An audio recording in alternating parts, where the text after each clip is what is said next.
नमस्कार। राजस्थान की तमाम फटाफट खबरों में आपका स्वागत है। राजस्थान की खबरों के लिए आपसे निवेदन कि यदि आपने राजस्थान की खबरों के लिए आपके अपने चैनल को सब्सक्राइब नहीं किया है तो कृपया करके आपके अपने चैनल को सब्सक्राइब करना ना भूलें। आप सब्सक्राइब करते हैं तो हमें हिम्मत होती है सही और सच्ची खबरें आप तक पहुंचाने की। तो क्या है आज बड़ी खबर? राजस्थान में मानसून जाने के बाद गर्मी बढ़ने लगी है। गंगानगर में दिन का अधिकतम तापमान 41 डिग्री सेल्सियस दर्ज किया गया। ऐसा पिछले 14 साल में दूसरी बार हुआ है जब तापमान अक्टूबर में 40 डिग्री से ऊपर दर्ज किया गया है। जयपुर, पिलानी, चित्तौड़गढ़, धौलपुर समेत कई शहरों में मौसम साफ रहने, धूप निकलने से गर्मी तेज हो गई है। मौसम विज्ञान केंद्र जयपुर की ओर से अगले 2 दिन राज्य में मौसम शुष्क रहने का अनुमान जताया है। जयपुर में भी गुरुवार को दिन भर आसमान साफ रहा और तेज धूप निकली। दोपहर में तेज धूप के कारण गर्मी तेज रही और अधिकतम तापमान 37.4 डिग्री सेल्सियस दर्ज किया गया। जयपुर के एक खो नागुरियान थाना इलाके में गुरुवार दोपहर करीब 2:30 बजे 15 दिन से खड़ी कार में 5 साल के बच्चे का शव मिलने से हड़कंप मच गया। बच्चा बुधवार सुबह करीब 11:30 बजे से लापता था। परिजन उसे दिन भर रिश्तेदारों, जानकारों और आसपास की गलियों में तलाशते रहे। जब देर शाम तक नहीं मिला तो थाने पहुंचे। पुलिस ने तुरंत केस दर्ज कर बच्चे की तलाश शुरू कर दी, जो गुरुवार दोपहर उसके घर से कुछ ही दूर खड़ी कार के इर्द गिर्द पूरी हुई। बच्चे का शव कार के को ड्राइवर सीट के पीछे फंसा मिला। पुलिस ने मौत को संदिग्ध मानते हुए फॉरेंसिक टीम को बुला लिया। मेडिकल बोर्ड से पोस्टमार्टम कराने के बाद शव को परिजनों को सौंप दिया गया। पूर्व मंत्री प्रताप सिंह खाचरियावास ने मेडिकल काउंसिल में भ्रष्टाचार को लेकर भजनलाल नेतृत्व वाली भाजपा सरकार पर आरोप लगाए हैं। उन्होंने कहा कि राज्य सरकार के द्वारा राजस्थान मेडिकल काउंसिल में भ्रष्टाचार के जरिए बहुत बड़ा घोटाला कर फर्जी डॉक्टर बनाने और लाखों रुपए की रिश्वत लेकर डॉक्टर को सर्टिफिकेट जारी करने वाले आरएमसी का रजिस्ट्रार राजेश शर्मा को गिरफ्तारी से बचाने का काम किया है।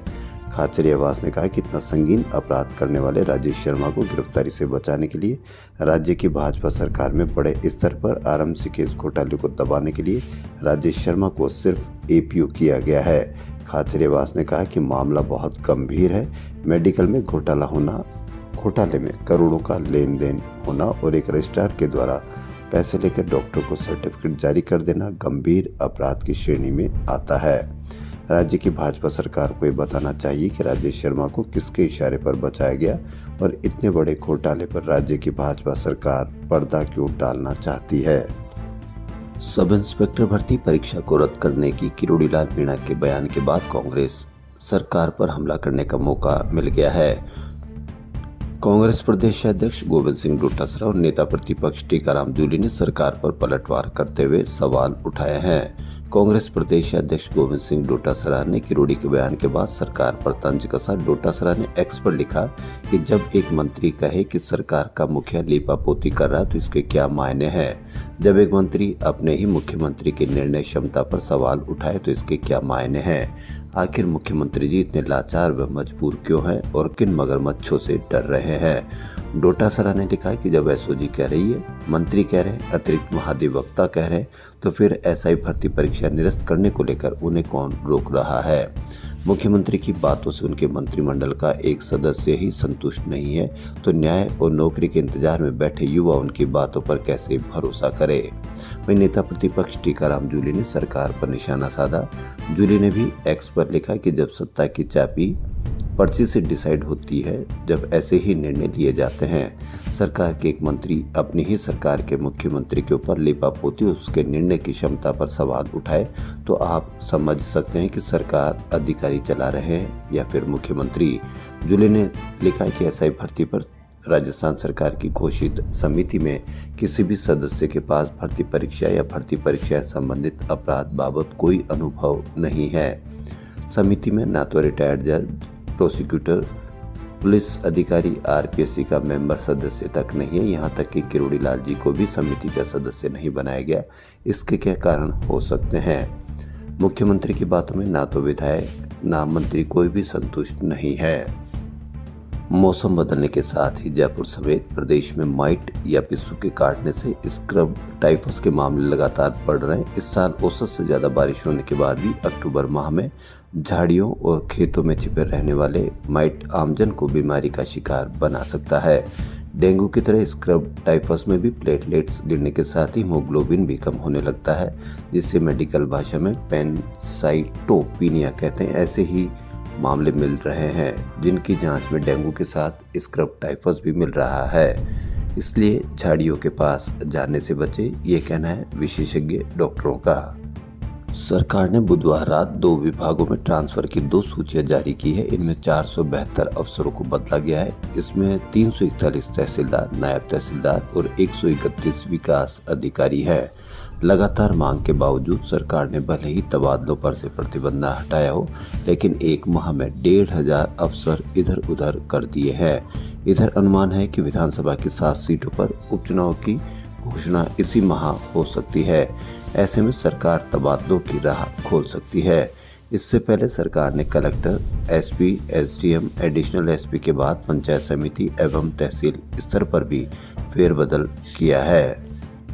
विशेषज्ञों के अनुसार राजस्थान में 8 लाख कर्मचारी हैं। इनमें से करीब 2 लाख कर्मचारी के तबादले हो सकते हैं।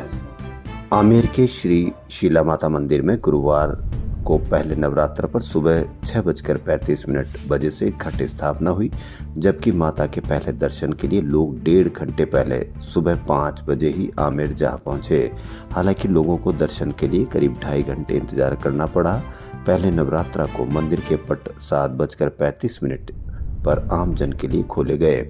इसके बाद ही लोग शीला माता के दर्शन कर सके। पहले नवरात्रा में दिन भर आमेर में दर्शनार्थियों का मेला लगा रहा। जो दर्शन नहीं कर पाए वह दोपहर में भी आमेर ही घूमते नजर आए, क्योंकि दोपहर 12:30 बजे से शाम 4 बजे तक मंदिर के पट बंद रहे। नवरात्रा में रोजाना दर्शन का समय सुबह 6 बजे से दोपहर 12:30 बजे तक और शाम को 4 बजे से रात 8:30 बजे तक रहेगा। जयपुर के जवाहर सर्किल इलाके में ठगी के लिए चल रहे स्मार्ट डिजिटल सेवा केंद्र कॉल सेंटर पर कार्रवाई करते हुए पुलिस ने सरगना सहित 8 को पकड़ लिया है। यहां से वह लोगों को आधार कार्ड व पैन कार्ड बनवाने की फर्जी एजेंसी व ई मित्र एजेंसी देने का झांसा देकर ठगी कर रहा था। आरोपी इस कॉल सेंटर के जरिए हर माह करीब 400 लोगों से 1 करोड़ रुपए से ज्यादा की ठगी कर रहे थे। पूछताछ में सामने आया कि आरोपी पुलिस से बचने के लिए बार बार कॉल सेंटर की लोकेशन बदल रहे थे।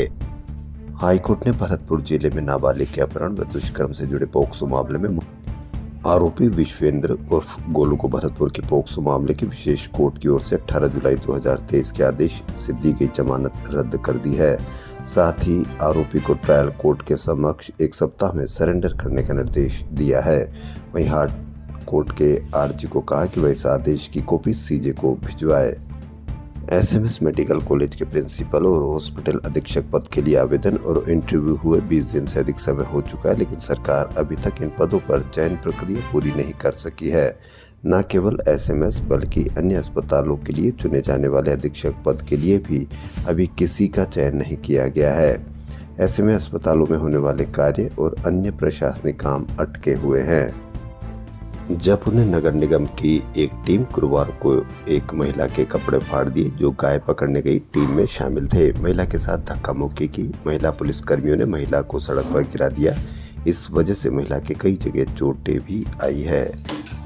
आमेर और किशनपुरा में सिवायचक और पुलिस को आवंटित जमीनों पर कब्जा करने के आरोपों को मुस्लिम पर्सनल लॉ बोर्ड के राष्ट्रीय महासचिव मौलाना मोहम्मद फजलुर रहीम ने बेबुनियाद बताया। मुस्लिम पर्सनल लॉ बोर्ड के महासचिव ने कहा कि जमीनों पर कब्जा करने के आरोप झूठे हैं। जमीयत उल हिदायत के सचिव मोहम्मद शोएब ने कहा कि हमने किसी भी वक्त संपत्ति का बेचान नहीं किया है। आमेर और किशनपुरा में जिस 500 बीघा भूमि पर अवैध कॉलोनी बसाने के आरोप लगाए, वहाँ किसी प्रकार की कोई मुस्लिम कॉलोनी नहीं बसी हुई है। किरोड़ी के आरोप राजनीति से प्रेरित है। गौरतलब है कि किरोड़ी लाल मीणा ने पर्सनल लॉ बोर्ड के राष्ट्रीय महासचिव पर आमेर मंदिर माफी, सिवायचक, पुलिस विभाग को आवंटित सहित अन्य प्रदेशों की जमीनों पर भी अवैध कब्जा करने का आरोप लगाया था। राजस्थान कर्मचारी चयन बोर्ड की ओर से 5 अक्टूबर को स्टेनोग्राफर निजी सहायक ग्रेड द्वितीय भर्ती परीक्षा का आयोजन किया जाएगा। परीक्षा प्रदेश भर में जयपुर सहित 8 जिला मुख्यालयों पर आयोजित की जाएगी। परीक्षा के लिए जयपुर में तैयारियां पूरी कर ली गई है। राजधानी जयपुर में 123 केंद्र बनाए गए हैं। इन केंद्रों पर 41,592 अभ्यर्थी स्टेनोग्राफर बनने के लिए भाग्य आजमाएंगे। राजस्थान माध्यमिक शिक्षा बोर्ड की 10वीं और 12वीं की बोर्ड परीक्षा 2024 में 75% या इससे अधिक अंक पाने वाली बालिकाओं के पुरस्कार के लिए आवेदन की प्रक्रिया प्रारंभ नहीं हुई है।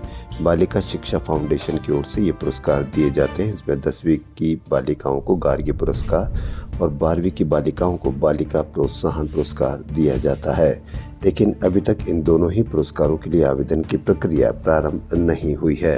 इस साल करीब 2 लाख बेटियों को यह दोनों पुरस्कार दिए जाने हैं।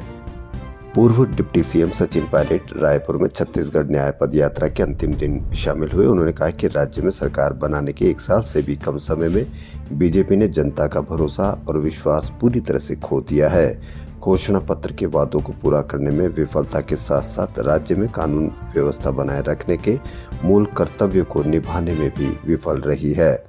तंत्र फैल होने, प्रशासन की विफलताओं के विरोध में पदयात्रा की आवश्यकता पड़ी। आपराधिक घटनाओं की निष्पक्ष जांच करने के बजाय कांग्रेस नेताओं को झूठे मुकदमों में फंसाने की कोशिश को भी जनता ने देखा है। लोग राज्य में कुशासन से पहले से ही ठगा हुआ महसूस कर रहे हैं। रियल एस्टेट रेगुलेटरी अथॉरिटी में एक तरफ विभाग के ही मंत्री ने सवाल उठाए। रेरा अध्यक्ष वानु गुप्ता और मंत्री झावर सिंह खर्रा के बीच नियम और अधिकारों की खींचतान तेज हो गई है।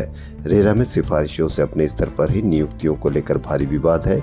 यही कारण है कि रेरा तानाशाही और राजनीति की भेंट चढ़ता जा रहा है। काम की गति पिछले सालों की तुलना में चौथाई रह गई। पिछले चेयरमैन एनसी गोयल के टाइम में 2 साल कोरोना रहा। शेष 2 साल 2022-23 में 2540 प्रोजेक्ट रेरा में पंजीकृत हुए थे। वहीं पिछले 1.5 साल में सिर्फ 500 प्रोजेक्ट पंजीकृत हुए हैं। अब तक रेरा में पंजीकृत प्रोजेक्ट 3074 ही है। रेरा ट्रिब्यूनल का काम फिर भी ठीक है। रेरा कानून उल्लंघन के मामले में कोर्ट की सजा के मामले में उफान पर है। बूंदी रियासत के 9वें शासक रहे राव सूरज मल्हाड़ा की छतरी को ध्वस्त करने वाले बहुचर्चित प्रकरण में फिलहाल राहत के संकेत हैं। लोकसभा अध्यक्ष ओम बिरला ने राजपूत समाज की भावना के अनुरूप पुरानी जगह पर ही छतरी का निर्माण करने के निर्देश दिए हैं। इसके बाद राजपूत समाज में खुशी है। केडीए ने एयरपोर्ट की जद में आ रही पूर्व नरेश की छतरी को 20 सितंबर को क्षतिग्रस्त किया था। तब से ही विरोध चल रहा था। अब राहत मिल गई है। मुख्यमंत्री भजनलाल शर्मा ने गुरुवार को नई दिल्ली में केंद्रीय मंत्रियों जेपी नड्डा, प्रहलाद जोशी और सीआर पाटिल से मुलाकात की। सीएम ने प्रदेश में चल रही परियोजनाओं और विकास कार्यों की जानकारी दी। सीएम ने केंद्रीय स्वास्थ्य एवं परिवार कल्याण मंत्री जेपी नड्डा को राइजिंग राजस्थान इन्वेस्टमेंट समिट की तैयारियों की जानकारी भी दी। इसके साथ ही प्रदेश की स्वास्थ्य सेवाओं और अन्य विषयों पर सकारात्मक चर्चा की।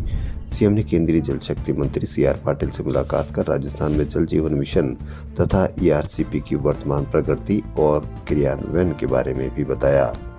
भजनलाल सरकार राजस्थान में जल्द ही युवा नीति लाने की तैयारी में है। इस नीति की मांग शिव विधायक रविंद्र सिंह भाटी ने विधानसभा के बजट सत्र में उठाई थी।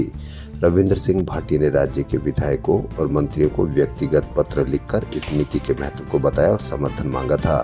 अब राजस्थान सरकार की मासिक पत्रिका सुजस में इस बात का उल्लेख किया गया कि प्रदेश में जल्द ही युवा नीति 2024 और कौशल विकास के लिए एक नई स्टेट पॉलिसी लागू की जाएगी, जिससे युवाओं की कौशल क्षमता का विकास किया जाएगा। राजस्थान की खबरों फिलहाल इतना ही। यदि आपको राजस्थान की खबरें पसंद आ रही है तो आपके अपने चैनल को सब्सक्राइब करना ना भूलें। धन्यवाद।